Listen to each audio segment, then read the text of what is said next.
Boa tarde a todos. Sabemos que hoje não tem ninguém novo, né? Ninguém de primeira vez. Ou a não ser que tenha chegado agora, talvez, de primeira vez. Sejam bem-vindos. É um prazer estar aqui com vocês nessa palestra. A gente pesquisa, a gente vai buscar a melhor palavra para dar para vocês. Eu tento, nesse instante que a gente está por aqui, trazer um pouquinho das palavras do bem, né? Que a gente pode fazer de bom. A gente sabe o que pode fazer de bom, mas a gente precisa melhorar ainda muita coisa. Por isso que a gente precisa, todos os dias, lembrar que nós precisamos fazer uma imersão em nós mesmos para pensar o que está dentro de nós que está nos incomodando e nos atrapalhando com o nosso semelhante, para um bom entendimento com o nosso semelhante. Hoje nós vamos então tratar da palestra Persiste e Segue. É a número 99 do livro Fonte Viva, que vocês já conhecem, tá? Quem quiser depois dar uma olhadinha, eu vou dar assim uma breve, eu não diria nem palestra, mas um bate-papo mesmo, uma conversa com vocês, né? É muito gostoso. Então é o seguinte, essa carta, essa passagem vem de uma carta de Paulo. Paulo escrevia muitas cartas, né, como é sabido, e tinha vários ajudantes que ajudavam ele, inclusive Lucas, né? E numa dessas cartas que ele enviava tem carta aos Hebreus, carta aos Filipenses, cartas de Gálatas, tem várias cartas que são ditas, escritas por Paulo, né? E seus ajudantes também. E hoje, nessa carta aos Hebreus, né, o Emmanuel, que é o Espírito, né, que inspira nessas palavras de hoje, ele pegou o capítulo 12, versículo 12, que diz assim: portanto, tornai a levantar as mãos cansadas e os joelhos desconjuntados. Né? É uma coisa assim meio que figurativa, né? Porque a gente pode dizer que isso não está cabendo só para determinadas pessoas, mas para todos nós, em geral.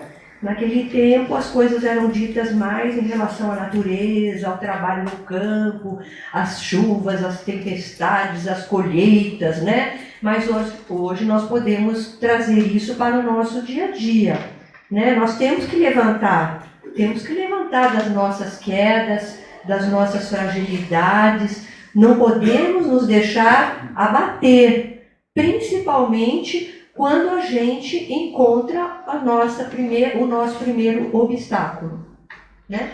Isso a gente encontra obstáculos em várias ocasiões da nossa vida, no ambiente de trabalho, na família, nos amigos que convivem com a gente no nosso bairro, enfim, pessoas que a gente vai conhecendo durante a nossa vida terrena, né?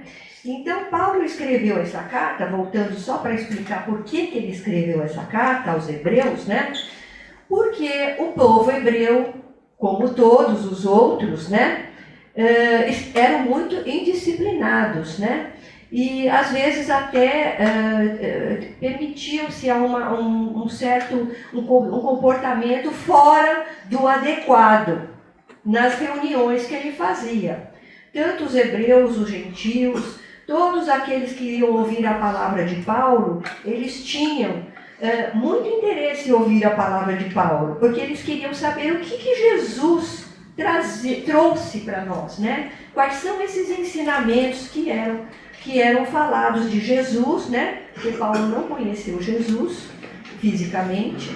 Então, da mesma forma, as palavras que Paulo levava aos hebreus eram no sentido de que eles tinham que ter uma disciplina, um comportamento moral condizente com ali naquele lugar onde ele estava falando, onde ele pregava, né?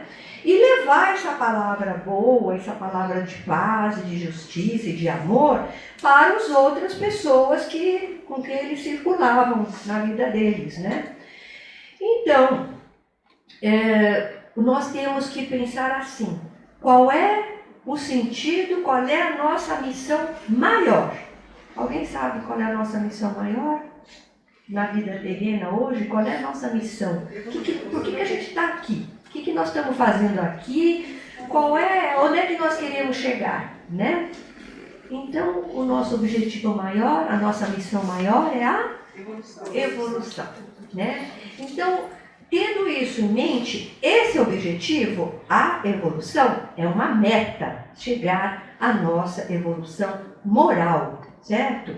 Então, nós vamos ter que percorrer um caminho longo, que nós estamos ainda percorrendo, gatinhando, né? Tentando nos corrigir, mas às vezes, olha só, a gente tem que afastar tudo aquilo, como a gente diz aqui nas palavras da abertura, tirar tudo que não é bem-vindo, tirar tudo que não vai colaborar com a nossa evolução moral, deixar lá fora, tirar de dentro da gente as coisas ruins, os vícios, aqueles que vocês já sabem, né? O rancor, a inveja, a fé cega, a falta de conhecimento. A falta de conhecimento nós temos que adquirir, não tirar, né? Temos que adquirir a falta de conhecimento.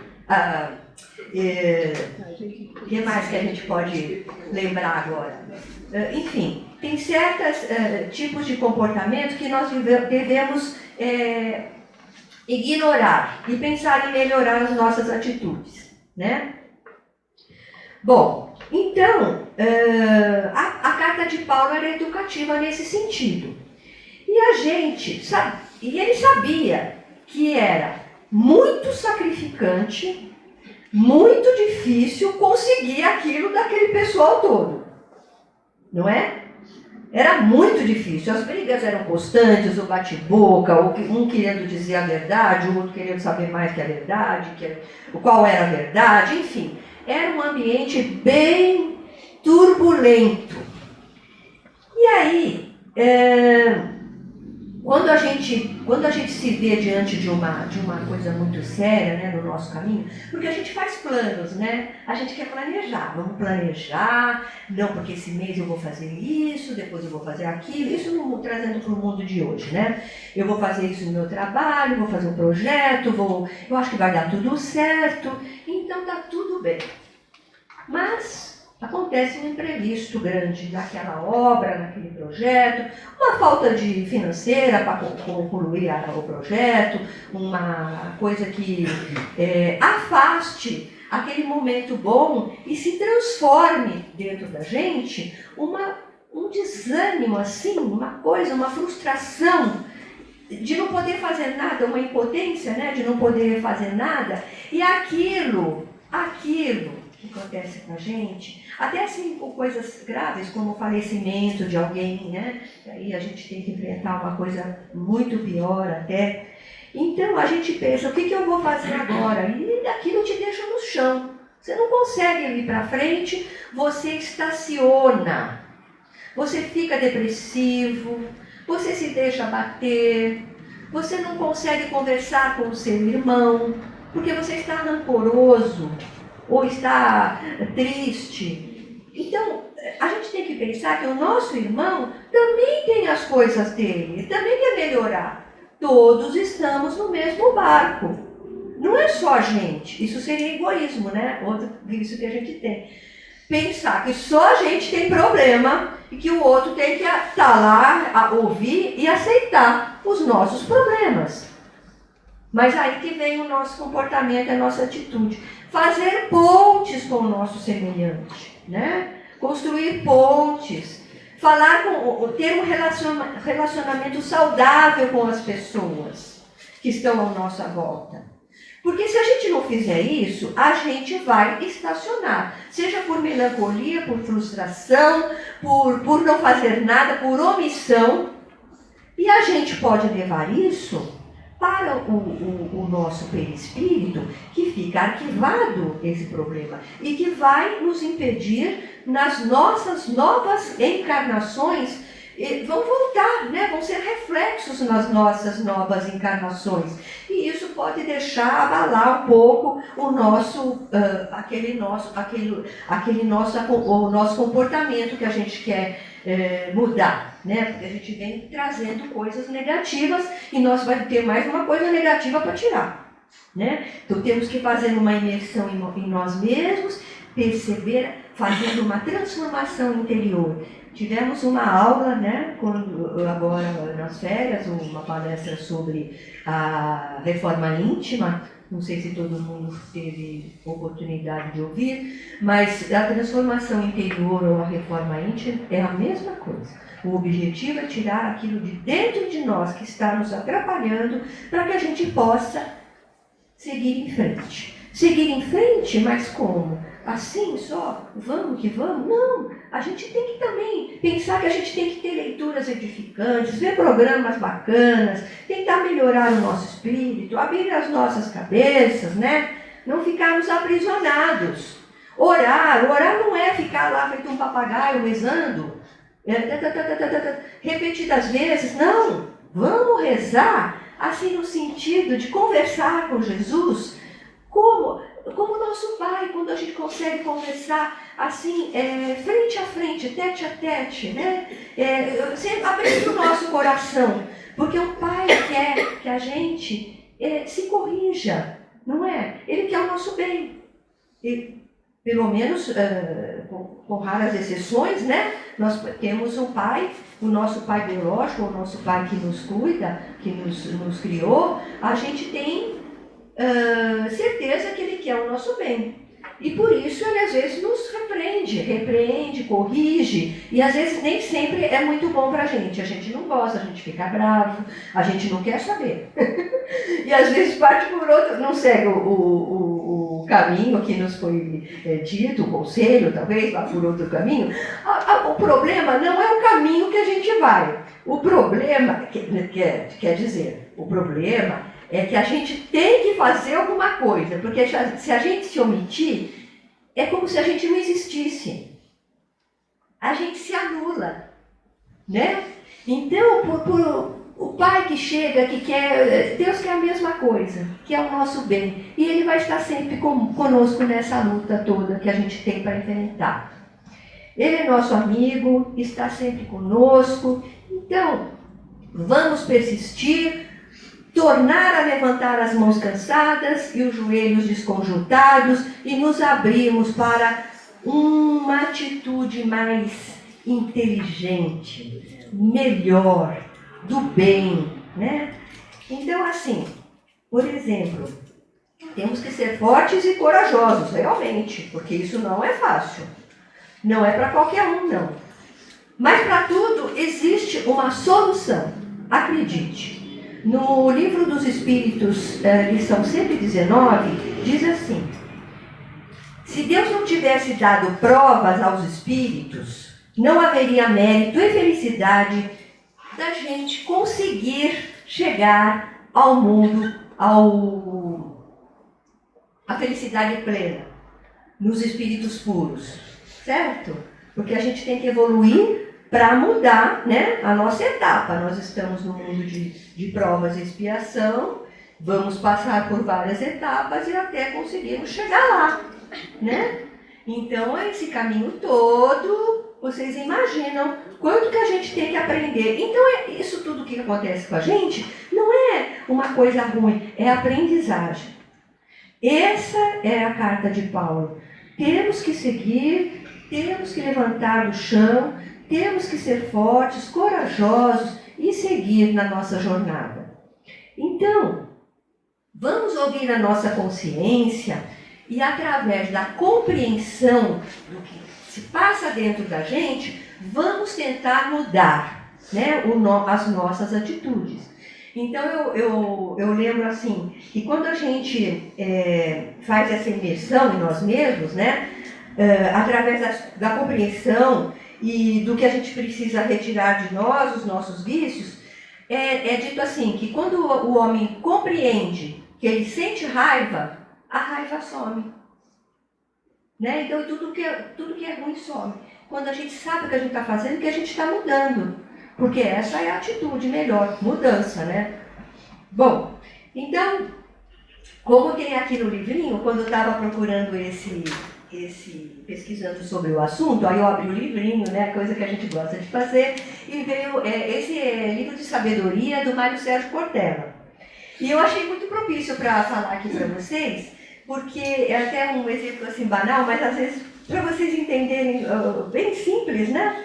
Uma coisa que a gente às vezes nem pensa, né? Então, assim, o que acontece quando uma casca de banana é encontrada?